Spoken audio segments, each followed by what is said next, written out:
Assalamualaikum warahmatullahi wabarakatuh. Selamat pagi para netizen di mana saja Anda berada. Salam opini rakyat. Ini gue benar-benar nggak terima. Gue benar-benar tersinggung. Apa coba dasarnya? OCCRP atau Organized Crime and Corruption Reporting Project menempatkan mantan Presiden Joko Widodo di urutan kedua pemimpin paling korup sedunia. Emang siapa itu OCCRP? Emang tahu apa mereka? Seenaknya aja nempatin Jokowi jadi pemimpin dunia paling korup nomor 2. Lah kan kita, rakyat Indonesia, kita yang paling tahu gimana rasanya hidup 10 tahun di bawah pemerintahan Jokowi. Dan menurut gue, kita wajib kasih penjelasan sama OCCRP, juga sama dunia internasional, bahwa Jokowi itu pantas untuk jadi urutan pertama pemimpin dunia paling korup. Lo bayangin aja, 10 tahun doang Jokowi menjabat, udah acak kadul negara dia bikin. 10 tahun, lamaan garansi kompresor kulkas gue. Lagian OCCRP nggak ngelihat apa? Konstitusi aja bisa dirubah buat Gibran. Kaisang aja 2 hari doang bisa langsung jadi ketua umum partai. Yang pada pakai seragam coklat aja, tahu-tahu bisa jadi partai. OCCRP udah pada main ke KPK belum? Udah pada main ke Kejagung belum? Mereka tahu nggak Blok Medan? Mereka tahu nggak bagaimana hukum berlaku di negara ini? Mereka tahu nggak banjir bansos menjelang pemilu kemarin? Dan OCCRP tahu nggak kalau rakyat nggak bisa berbuat apa-apa melawan semua ketidakadilan itu? Gue sangat mengapresiasi kerja OCCRP dalam mengungkap kebenaran. Walaupun gue agak kecewa juga, karena menurut gue, OCCRP kurang menyeluruh dan mendalami fakta-fakta yang ada. Karena gue yakin banget, kalau Jokowi pantas untuk jadi yang nomor 1 di dunia. Nah, sekarang dunia internasional aja yang sebenarnya mereka nggak ada kepentingannya, mereka sudah mau peduli, bereaksi, dan bersuara. Lah, masa iya kita yang udah jadi korban cuman mau diem aja? Masa iya masih pada mau dibegoin aja? Salam semangat antitesa 24. Kita akan buktikan ya, apakah benar nama Pak Jokowi itu sudah dihapus atau bagaimana gitu. Dan nanti kita akan lihat nih para pemuja Mulyono, para ternak Mulyono di akun TikTok ya, banyak banget buzzer-buzzernya ini yang membuat video tentang itu gitu. Nanti kita lihat keseruannya. Oke, sekarang kita lihat dulu di website tempo.co. Ya teman-teman semua, ini dari Tempo ya. Di sini judulnya keliru, klaim bahwa OCCRP hapus nama Jokowi sebagai finalis pemimpin terkorup di dunia. Sejumlah akun Twitter dan TikTok menyebut bahwa OCCRP menghapus nama mantan Presiden Joko Widodo sebagai finalis pemimpin terkorup dunia di website mereka. Dan di sini terlihat ya. Nah, nanti kita lihat juga nih videonya guys, oke?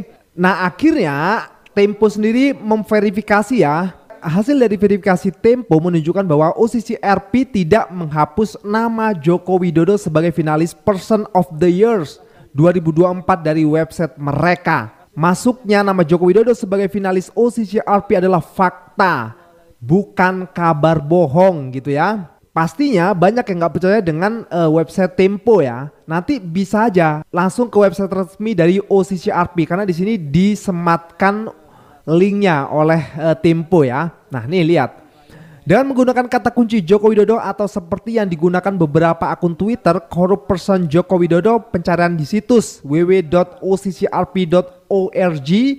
memang tidak membuahkan hasil. Meski begitu, bukan berarti OCCRP telah menghapus atau membatalkan nama Jokowi sebagai finalis. Nama Jokowi sebagai finalis terdapat di artikel berjudul Bashar al-Assad yang masih tercantum dengan tautan berikut ini. Coba kita lihat guys, kita buktikan ya.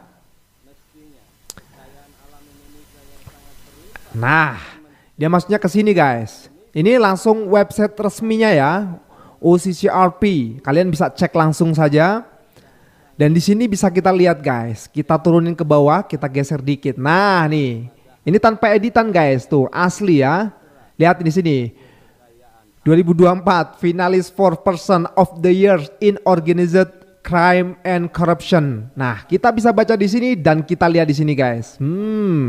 Finalis nomor 2. Siapa? Joko Widodo dari Indonesia.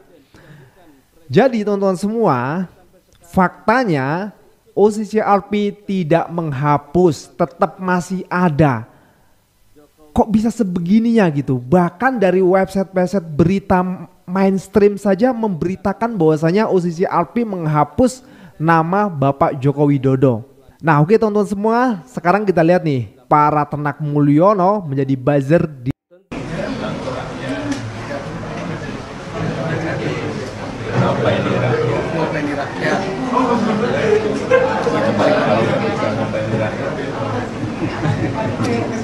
Ya. Berarti cocok ya, Pak? Ya. Cocok ya, Pak? Mantap. Bismillah, cocok. Iya. Bismillah. Ngapain? Ngelakoni, ngopeni. Iya. Ngopeni nglakoni. Ngopeni baru nglakoni. Ya. Ngopeni, ngelakoni. Ya. Dalam minggu-minggu ini, bulan-bulan ini saya dalam rangka memberi kesempatan untuk tobat. Hai para koruptor atau yang merasa pernah mencuri dari rakyat, kalau kau kembalikan yang kau curi, ya mungkin kita maafkan. Tapi kembalikan dong. Nanti kita beri kesempatan. Cara mengembalikannya bisa diam-diam supaya nggak ketahuan. Mengembalikan loh ya. Tapi kembalikan. Kemudian, hai kalian-kalian yang sudah terima fasilitas dari bangsa negara, bayarlah kewajibanmu. Ya. Asal kau bayar kewajibanmu, taat kepada hukum, sudah kita menghadap masa depan. Kita tidak ungkit-ungkit yang dulu. Tapi kalau kau bandel terus, apa boleh buat? Kita akan menegakkan hukum. Dan bagi aparat-aparat harus milih setia kepada bangsa, negara dan rakyat, atau setia kepada pihak lain. Kalau setia kepada bangsa, negara dan rakyat, ayo. Kalau tidak, percayalah, saya akan bersihkan aparat Republik Indonesia.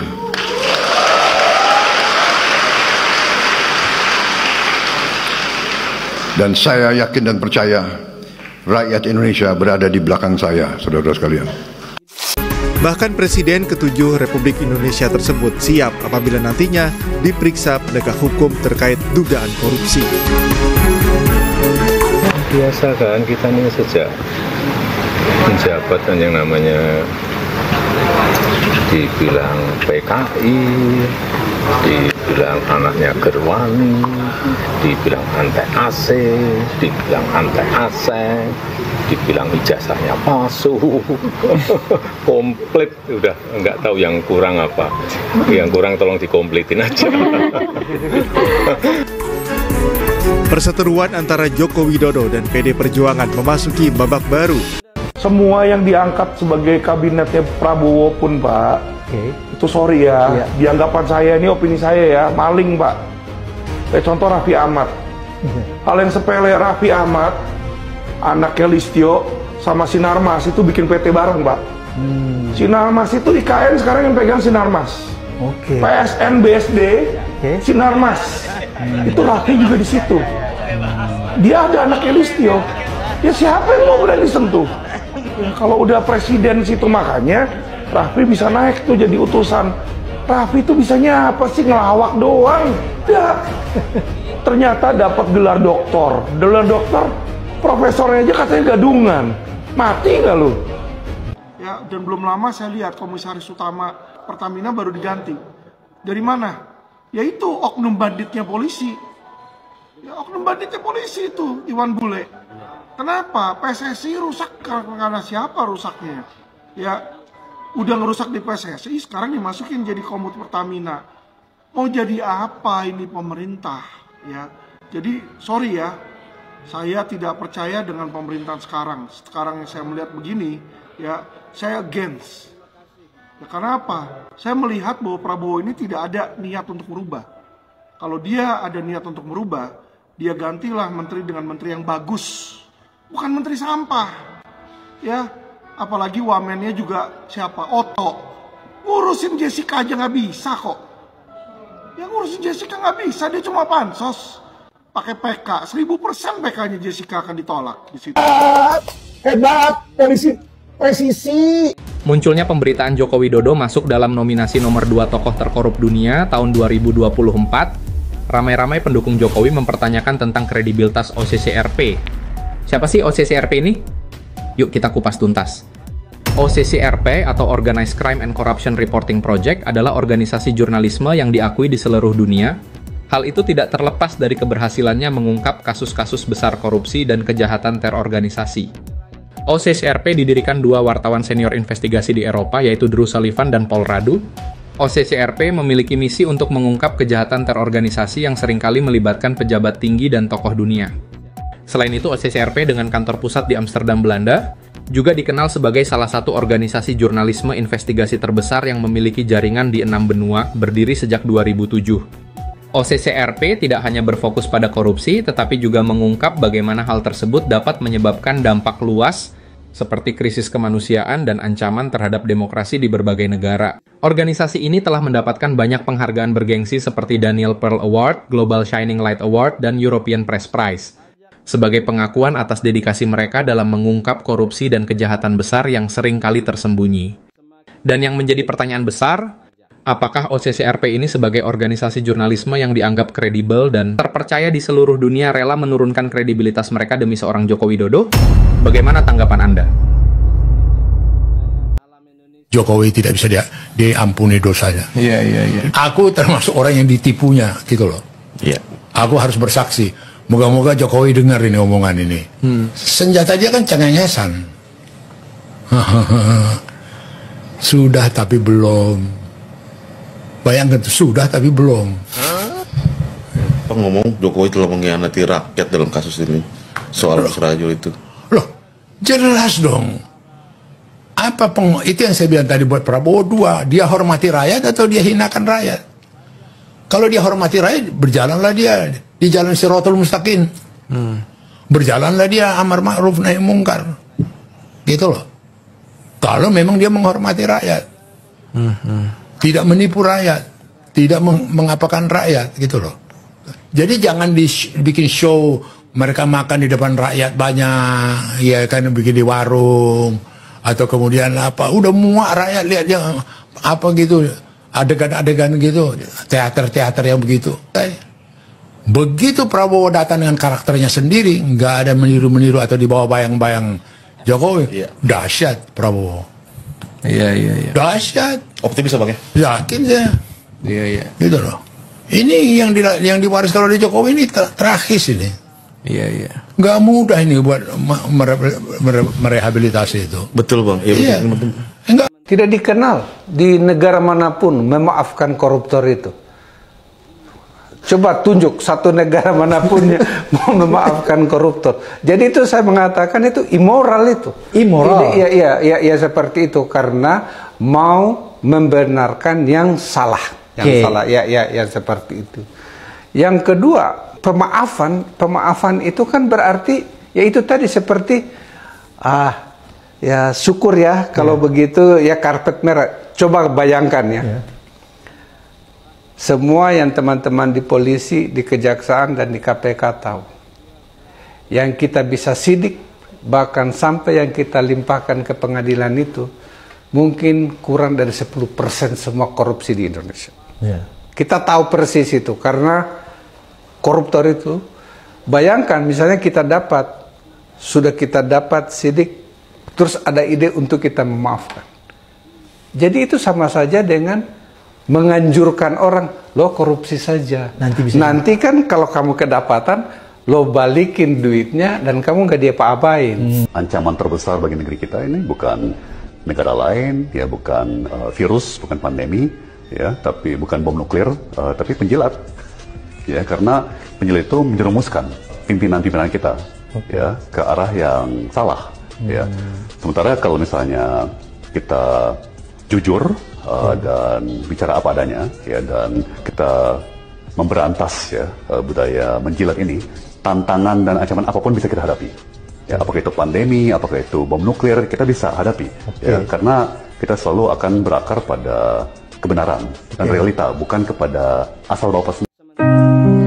Maaf, kami pernah mendukung orang yang kita semua kira orang baik.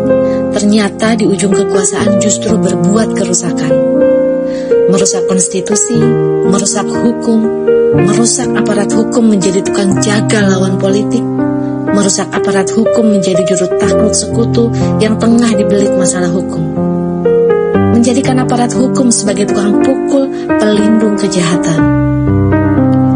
Semua perangkat hukum dijadikan alat untuk mengabdi pada kekuasaan lalim oligarki.